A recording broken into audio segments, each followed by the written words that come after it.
Hi girls, welcome back to the pod. This one today is all about food soothing. So, looking for comfort from food and how to fix that. Because if it is your only tool for managing emotion or for masking emotion, it can be quite problematic, especially if you are a woman who is trying to change a body composition or maintain a body composition. If you're constantly turning to food, as a way of soothing uncomfortable emotion, obviously that's going to be a hurdle for you. And no matter what you do in the gym, no matter what you do on, your step count or your Monday to Friday calories, if you are then soothing in an evening, at the weekend, whenever something doesn't quite go to plan, you're going to struggle. You're going to struggle to stay consistent. You're going to struggle to achieve your desired outcome and then to maintain those results. So, today's pod is going to ask some difficult questions and hopefully give you some real tangible advice that you can go away and think about and implement straight away. So, it's important first to point out, right, that I am not a coach who bangs on about food being fuel. Food is fuel, yes, but food is also joy, contentment, calm, comfort. It's moments, memories, nostalgia, it's connection with the people we love. It's a tool for all of those things and it should be enjoyed guilt-free. I'm not saying we want to stop all of that and just see food as fuel. But what I am saying is if that's your only strategy, your only tool in all of those situations, there's going to be a problem. We want it to be about choice for you, where you can go all in and enjoy your indulgences, but you also have that sort of logic that comes into play where you can also choose not to. And that's what today's pod is all about. So, comfort eating or food soothing is something that comes up a lot with the women I coach. Why? Because I coach women in the 40s, 50s, and 60s who give everything to everyone else and have very little left for themselves. So when you're prioritizing everyone else, when everyone else's needs come first, it's like, what is left for you away from food or alcohol as your wind down, pep me up, reward, whatever it might be? So it's really common. And when somebody signs up for coaching with me, one of the first questions I ask them is, well, what do you do for fun? Tell me what your hobbies are, what you enjoy, what you do to wind down at the end of a day away from doom scrolling, watching shit on telly, or eating. Like, what else is in your life outside of those things, none of which are particularly kind of healthful? Honestly, the response is 9 times out of 10 radio silence. Like, women are clueless. They're clueless on when they come to me, it's like, who even am I? What do I like? They don't know where to find joy in their life. Um, that's the norm, the radio silence. Sometimes I get ladies who find that question actually like quite sad and unnerving because they've never really thought about it before and they're just on autopilot, doing everything for everyone else, getting up, go to work, coming home, making tea, go to bed, repeat. And they're like, oh my God, I've never actually zoomed out and thought about what I do that brings me joy. Obviously, that's problematic for, like I say, when we're trying to deal with something like comfort eating, but it's also problematic for a lot of women when their children grow up, when their career path changes, and their identity's been wrapped up in other people. So it can be quite a sobering and lonely realization, to be like, I have no fucking idea. No idea what brings me joy, contentment, peace, happiness, whatever it is, away from, like I say, watching shit on telly, eating, and doom scrolling. So it's a valid question, and I think it's worth everybody asking and reflecting on that now and again, and kind of making sure that they've got ways of one, sort of pepping themselves up and filling their comfort cup, but two, having a way to empty the stress bucket. Because if we don't have a way to empty that bucket, it starts to overflow, and that makes everything unmanageable. I'm going to give you a visualization, right? So imagine you're carrying this bucket around and it fills up and up and up based on all the sort of stresses that are going on in life. And if you've got no actions that you take regularly to empty a little bit out of that stress bucket, we get to a point of overwhelm, and then when something that's relatively small happens, it can tip you over the fucking edge. And that's how women end up doing things like bawling their eyes out at work because somebody's like spoke to them with a bit of a tone. It's because the stress bucket is too full and they're not regularly emptying it. So this is something, like I say, that I make all of my clients review and go, tell me, I want a list. What do you do to fill your cup and to empty your stress bucket? So that's the question you're going to have today. I'm going to give you some suggestions because obviously I've been doing this a long time. So that means I have insight now into what lots of my clients do. So if I give you examples, maybe you'll have a bit of inspiration and go, do you know what? I fancy that. So where to start with this? The first thing I say is think back to things you used to enjoy doing that have got lost along the way. You might have even forgotten. Think back. What did you used to enjoy? And remember that when we talk about finding things that bring us joy, peace, calm, whatever, it does not have to be moving mountains. Like a lot of women are like, oh, I haven't got time to go and do loads of activities. It doesn't even have to be that. Like, I'm going to give you little examples of things that I do, things that I've taught some of my clients to do that are like 5 minute things we do every day. But I want you to start by thinking back to what your hobbies used to be before you got into this position of forgetting yourself for everybody else. Write a list. Don't get me wrong, you might have changed, you might be a different person now. You might know like that thing doesn't align with me anymore, I'm not interested. But there might be some stuff on there that you're like, oh, I did love that and I've just dropped it somewhere along the way and you might want to start it up again. Then I want you to think about stuff that you've always wondered, always thought about trying but haven't. Like maybe somebody around you does something, or you've seen an advert, or you've just always fancied something. Write that on the list, things you would like to try. And then I want you to step outside of your comfort zone and just come up with some ideas of things that maybe until you listened to this pod, you haven't thought about before, you haven't done before, but you're like, what about that I've seen on at the local leisure centre or local village hall or whatever it is? Just have a little think about something that could go on that list that's totally random. So that's a great place to start, coming up with a list of maybe sort of bigger things, actual actionable activities that you can try.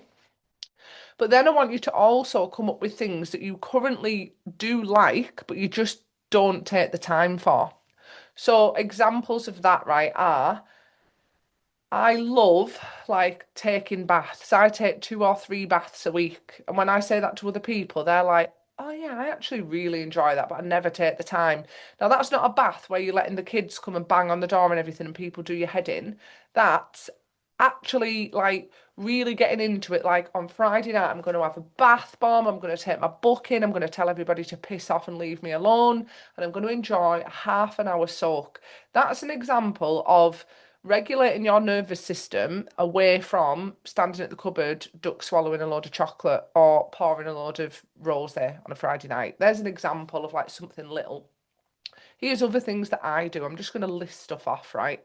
So reading, I read books a lot and I've created a virtual book club for all my clients. So anyone who's coached by me also gets access to a virtual book club, right? So this is women, like the type of women I'm describing, who answer this question for me, and a lot of the time I'm like, fucking hell, I've got literally nothing. So I go, do you know what? Let's start with a virtual book club. Once a month, I come up with the title, we all download it, I'll go and buy it, and then we read it together. And every week I ask them a few questions, what do you think about this character? What do you think's going to happen? And already it's something that they've got just for them. And they've got the commitment to, we are reading this amount of chapters this week, so you need to carve out some time for yourself to sit down with your book and tell everybody else to piss off. So that's like a simple example away from, like I said, doom scrolling or watching Netflix. Other things I do. So you've got big stuff like on a Thursday, I volunteer at Animal Welfare for 2 hours. I love it. I walk the dogs, I play with the dogs. Something that fills my cup is time outside and animals. So I thought, I'll try that. I'll put myself down as a volunteer and see how I find it. And I love it. I come back on a Thursday totally refreshed, even if it's been windy, rainy, the lot. I love it up there. Now, sometimes I also, if I've got a spare hour at the weekend, I'll go up and walk one of the dogs because I've like established myself in there. So they know me and I can say, right, I'm going to nip up and walk one of the big dogs off site. So that's an example of something that I started, what, 4 or 5 months ago now. Absolutely love it. Fills my cup. It's something just for me. I don't take my phone up there. I'm not working. I'm literally outside in a field with gorgeous dogs. So that's a bigger example. But like the baths, reading, even simple stuff, girls. Like I love candles. So going and having the time, lighting a candle.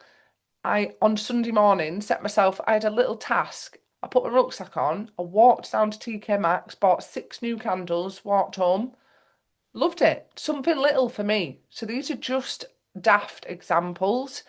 I'm going to now talk you through some of the ones that the girls are doing. So I've had Lego is a big one. Some of the girls like Lego. We've got jigsaws, that comes up a lot. Crafty stuff. So I've got a few ladies who sew or have taken up sewing or have started cross stitch. I've got somebody who started knitting. I've got people who've tried paddle, pickleball, badminton. There's 2 girls that I coach that have both joined local like walking groups where a young lad takes them up mountains and stuff, like does hikes because they want to get out in nature, but nobody wants to go with them, and they don't, they don't want to get lost in the mountains. So they've joined groups that do that for them. Um, this is just literally things off the top of my head. I've got one lady who has got into cake decorating, one lady who's got into pottery painting. I've got a few who've started like a running club. There's so many things. One lady's joined a darts team because she used to love darts when she was younger. She's loving it. A couple of the girls are getting together to go and do wreath making. Strangers don't know each other, but because they've joined my community, they've now connected with other women that age and found like a new little group of friends to go and do different things with. Because sometimes we get stuck in a rut with our friends as well, don't we? Maybe you've got friends who like their idea of socialising is getting pissed or eating, and you're trying to be a bit more health focused and don't want to do that so much now. So that's an example, joining a community like mine, where you've got like sort of like-minded people who are trying to explore new avenues of emptying the stress bucket, filling the comfort cup. Other quick things, when I said you can do 5-minute things, right? I'm going to give you some quick examples that I give out to my clients as little tools for their kit. Some will align with you, some won't. And the point is, you like try them, let them go if they don't feel right. Try them. If it feels good, hold on to it. So I've got clients now who have never journaled in their life, journaling, getting in from work, sitting with a pen and paper, and just paying attention to what they're feeling, why, and how to let it go. There's also clients who've struggled with comfort eating forever who are now journaling and putting in that pause to move through it. And this is an example. I've got a client who has struggled with this forever. All I've asked her to do as a starting point, and it's working, get your pen and paper, ask yourself these questions like what am I feeling, how am I, where am I feeling it in my body, blah blah blah. But one of the main questions is about food. What does my body actually need right now if I listen? A lot of the time she said it's been like, well, actually, I'm tired, so I don't need food. I need an early night. And she's gone to bed. Actually, I feel like cold and like I'm looking for that comfort. So she's gone and had a hot bath. She's just been able to switch things up. Actually, I'm a bit bored and lonely, so I'm going to ring my mum for a catch up. Something as simple as that can be super powerful. So, journaling's a great one. And meditation, if we're talking about emptying your stress bucket and regulating your nervous system. That doesn't have to mean sitting on a hill going, at 5 a.m., right? I teach my clients very basic level meditations so that they can practice it every day. Jo, who I work with, who was never into meditation, now does it daily because it's become that impactful for her. In her 50s, she started meditating and she's like, it's a fucking game changer. So I'm going to give you 2 quick ones here, right, if you want to try them. So the first meditation is breath work, and basically it's called box breathing. So this is a tool that lots of my clients use. And I think this gives you a taster, if you're not coached by me, how much further we go than just there's a calorie target and go and do some strength workouts. Like there's so much more to it.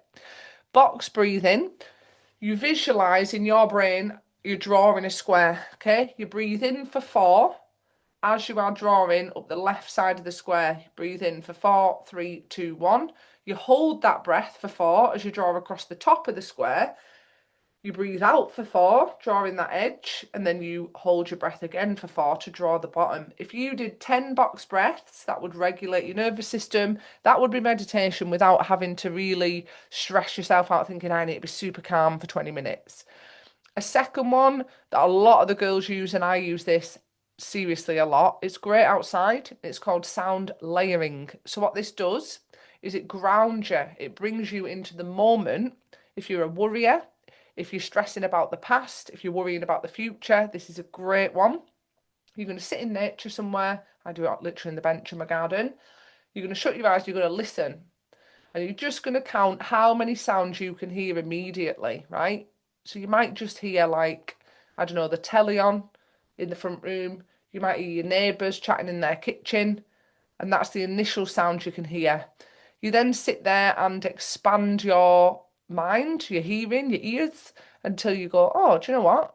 I can actually hear the wind whistling in the trees, and I can hear a bird tweeting, and I can hear a car door slamming.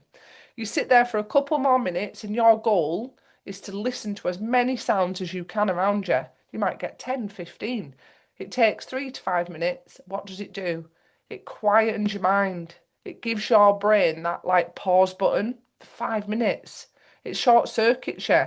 It might be enough to fully jolt you out of whatever you were feeling so you don't then go and turn to food. These are all examples. So I think you've had loads, to be fair. I've not shut my fucking mouth, have I, the whole time? Plenty to go and think about if you do struggle with food soothing. Obviously, as always, if you want the personal support and accountability with your hurdles, reach out to talk to me about coaching. Because, like I've shown you on here, it isn't just about calories and workouts, there's so much more to it. But you've got plenty to go on there as well, plenty to go away and implement. So, first things first, go and ask yourself the question, what have you got in your life away from food, wine, Netflix, doom scrolling that calms you down, that peps you up, that brings you joy? Go and have a ponder. If the answer is fuck all, you need to do something about it. Ta-ra, girls.